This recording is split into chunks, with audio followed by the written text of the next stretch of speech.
of Mount Carmel Grade School and John F. Kennedy Catholic High School.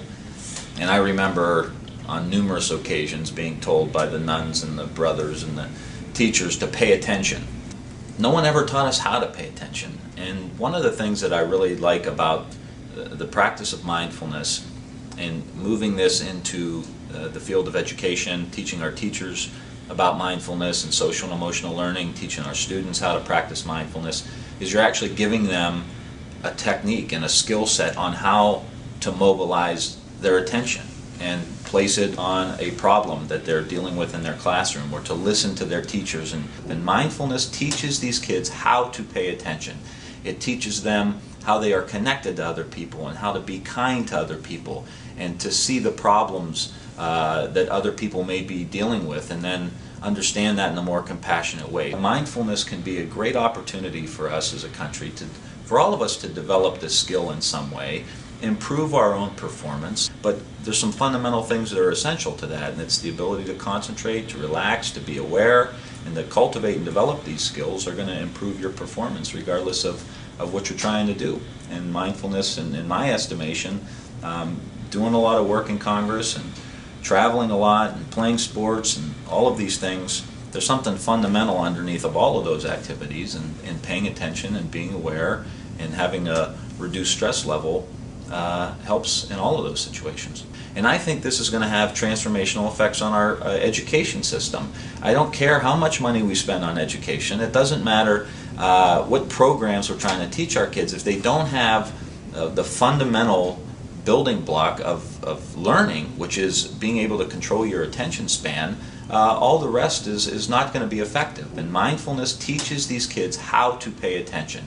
It teaches them how they are connected to other people and how to be kind to other people and to see the problems that other people may be dealing with, and then understand that in a more compassionate way. So mindfulness, I believe, already is having transformational effects in classrooms in Youngstown and Warren, Ohio, and all across the country, but we need to ramp it up. But this fundamental skill of paying attention is essential to us transforming our education system. And I can't think of anyone in my congressional district or across the country who's not, at this day and age, experiencing very high levels of stress with their families, with their kids, with their job. If they have a son or daughter in the military, or someone who has returned from serving the country, or a variety of situations where the stress level is just so high, and the news that we watch on TV is feeding us a lot of negative information and a lot of fear and a lot of things that just ramp up our stress level. And we're not sleeping at night. Most people aren't getting a good night's sleep. Most people are dealing with this high level of stress in ways that maybe aren't the healthiest. Mindfulness is a way for us to reduce our stress level in a way by just taking a few minutes a couple times a day, or once a day, or 1 minute once a day, or just any time where you can just stop and slow down. You are contributing to your own health. And if we can build a health care system around people, where people are participating in their own health care by helping reduce their own stress levels that lead to heart disease and a variety of other ailments that we're trying to deal with as a country that get very, very expensive to deal with. Mindfulness is about us teaching people this technique to reduce their own stress level and take ownership of their own health, and help us reduce overall costs for healthcare expenditures and improve the quality of their own life. You know, some people wonder if the promotion of mindfulness by a member of the United States Congress is somehow a political risk, but we need to stop and think about what we're talking about here. We're asking people to slow down a little bit.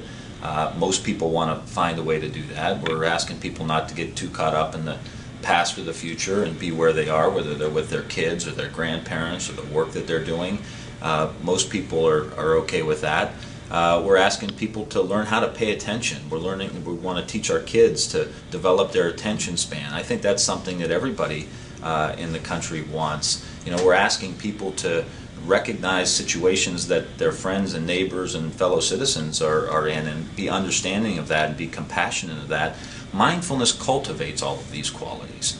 And once I had the personal experience myself at an extended 5-day silent retreat, and continued to practice and meet people who are implementing mindfulness programs in the military in our education system, in our healthcare system, for our veterans, for our family caregivers, and seeing these programs have a profound effect on people who are working at very high levels of stress, burn out in their jobs if they're nurses or firefighters or police officers, and this is able to reduce their stress and improve their performance. When I saw all this and had a personal experience myself, I felt like that I would be derelict of my duty as a member of the United States Congress if I didn't try to push this stuff out into society. We've got a responsibility when we get sworn in to be a member of Congress to try to help our constituents and help our country, and to know and have personal experience of programs that are actually going to transform our country at a very fundamental level. There's no way you can see that and experience that and then ignore it and put it on the back burner and say, hey, that's for another day. Our country's going through too much right now. Our soldiers are suffering too much, parents and teachers, all down the line. And now is the time for us to implement this. And it's not the 99% against the 1%. It's about the 100%, all of us together. And when we all move in concert in the same direction, we have success as a country, and we have a higher quality of life and a higher standard of living and more happy citizens. And so to me, a mindful nation is a nation where we are connected and we care about each other and we're willing to do what it takes to help our neighbor, and really to embody something that I know we all believe, and that's we are our brothers and our sisters' keeper.